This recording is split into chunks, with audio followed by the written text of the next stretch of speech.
Hello friends, I am Disha Grover and welcome back to my channel. इस video में हम बात करेंगे फंक्शंस ऑफ बेसल गैंग्लिया की। इससे पहले हमने बेसल गैंग्लिया के ऊपर 2 वीडियो शूट कर रखे हैं, जिसमें से फर्स्ट वीडियो में हमने बात की थी बेसल गैंग्लिया के स्ट्रक्चर्स, एनाटमी और मॉर्फोलॉजिकल डिवीजन के बारे में, एंड सेकेंड वीडियो में हमने बात की थी कि बेसल गैंग्लिया के पाथवेज के बारे में एंड उनके एसोसिएटेड डिसऑर्डर्स के बारे में। तो हम इस वीडियो में बात करेंगे फंक्शंस ऑफ बेसल गैंग्लिया की। तो शुरू करते हैं। तो मेनली जो बेसल गैंग्लिया का फंक्शन होता है वो होता है रिफाइन करना मूवमेंट को। जो भी हम मूवमेंट कर रहे हैं उसको अच्छे से एग्जीक्यूट कराना।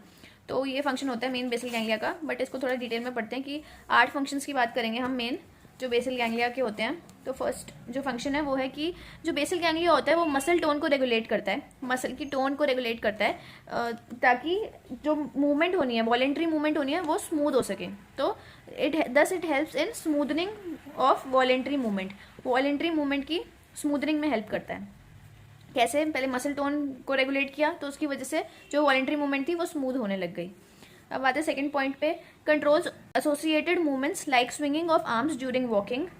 क्या करता है? जब हम वॉक करते हैं तो हमारे आर्म्स स्विंग करते हैं, मतलब आगे पीछे, तो ये एसोसिएटेड मूवमेंट को कंट्रोल करने में हेल्प करता है। कोई भी पूछेगा आपसे कि स्विंगिंग ऑफ आर्म्स कौन कराता है, ये बेसल गैंग्लिया हेल्प करता है इसको ढंग से होने में। जब हम वॉक करते हैं तब हमारे आर्म स्विंग करते हैं, तो ये बेसल गैंग्लिया का फंक्शन है उसको कंट्रोल करने का।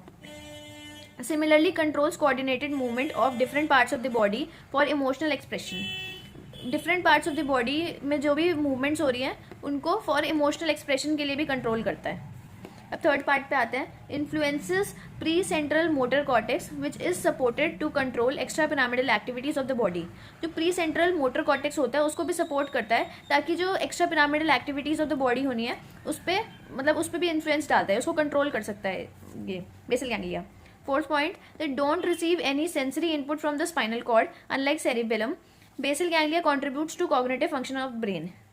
मतलब कि जो सेरिबेलम होता है उसका ऑलमोस्ट सिमिलर फंक्शन होता है बेसल गैंग्लिया का। मतलब वो भी कोऑर्डिनेशन ऑफ मूवमेंट में हेल्प कराता है और पॉस्चर वगैरह मेंटेन कराने में हेल्प कराता है। तो मतलब कोऑर्डिनेटेड मूवमेंट का कोऑर्डिनेशन में हेल्प कराता है। तो ये बेसल गैंग्लिया जैसा ही फंक्शन है। बट इनमें डिफरेंस क्या है कि जो सेरिबेलम होता है वो सेंसरी इनपुट उसमें आता है स्पाइनल कॉर्ड से, बट जो बेसल गैंग्लिया है उसमें कोई सेंसरी इनपुट नहीं आता स्पाइनल कॉर्ड से।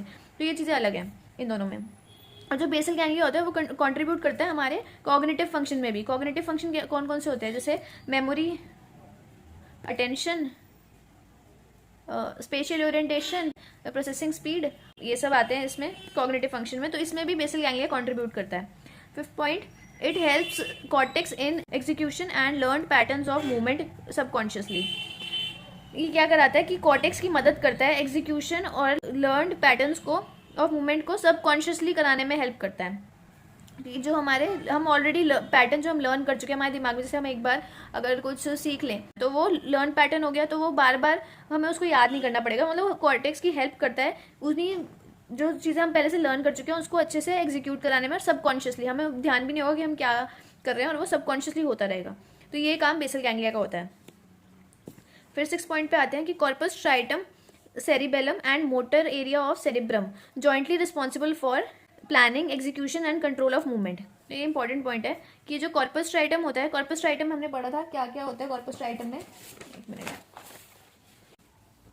कॉर्पस स्ट्राइटम में हमने पढ़ा था कि कॉर्डेट न्यूक्लियस और लेंटिफॉर्म न्यूक्लियस होते हैं, तो उसको हम कॉर्पस स्ट्राइटम बोलते हैं। जब दोनों न्यूक्लिया को कंबाइन करके दोनों की बात करें तो ये कॉर्पस स्ट्राइटम होता है।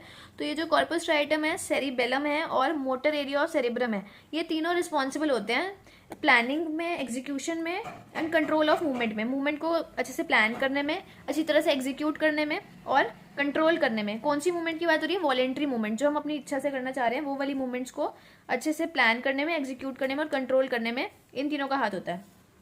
7th point, corpus striatum and cerebellum without sending fibers to spinal cord has modifying effect on spinal cord through projections to motor cortex and extrapyramidal fibers। तो ये क्या बोल रहा है कि जो कॉर्पस स्ट्राइटम और सेरिबेलम है वो डायरेक्ट तो कोई फाइबर सेंड नहीं करते स्पाइनल कॉर्ड में, बट फिर भी उसको मॉडिफाई कर सकते हैं, उस पर मॉडिफाइंग इफेक्ट दिखा सकते हैं। किसके थ्रू? मोटर कॉर्टेक्स और जो एक्स्ट्रा पिरामिडल फाइबर्स हैं उनके थ्रू। मतलब ये अभी हमने पूरा पाथवे पढ़ा था, डायरेक्ट एंड इनडायरेक्ट पाथवे, तो उसमें हमने बात की थी ना कि जो मतलब ये पूरा जो पाथवेज हैं बेसल गैंग्लिया के, उसमें वो कॉर्टेक्स तक सिग्नल जा रहे हैं, मोटर कॉर्टेक्स तक, तो उस पर वो इफेक्ट डाल रहा है। ये हमारा जो बेसल गैंग्लिया है कॉर्टेक्स पे इफेक्ट डाल रहा है और एक्स्ट्रा पिरामिडल फाइबर्स के थ्रू भी ये दोनों, मतलब इन दोनों चीज़ों की वजह से ये स्पाइनल कॉर्ड पे इफेक्ट डाल सकता है, मॉडिफाइंग इफेक्ट डाल सकता है। 8th पॉइंट और लास्ट पॉइंट है कि basal ganglia and cerebellum does not initiate movement but able to adjust the motor command. तो जो बेसल गैंग्लिया और सेरिबेलम है वो इनिशिएट मतलब खुद इनिशिएट नहीं करते मूवमेंट, खुद स्टार्ट नहीं कराते movement, but they both are able to adjust motor command, motor command को एडजस्ट करने में हेल्प करते हैं। ठीक है, तो हम बेसल गैंग्लिया डायरेक्टली इनिशिएशन नहीं कराता मूवमेंट का, ना सेरिबेलम कराता है, बट ये मोटर कमांड को एडजस्ट करने में हेल्प करते हैं। तो ये थे बेसल गैंग्लिया के फंक्शंस। अगर आपको ये वीडियो पसंद आई हो तो लाइक, सब्सक्राइब एंड शेयर कर दीजिएगा। एंड आप कमेंट सेक्शन में कुछ भी डाउट हो तो आप पूछ सकते हो। मिलेंगे हमारी नेक्स्ट वीडियो में, तब तक के लिए गुड बाय, थैंक यू।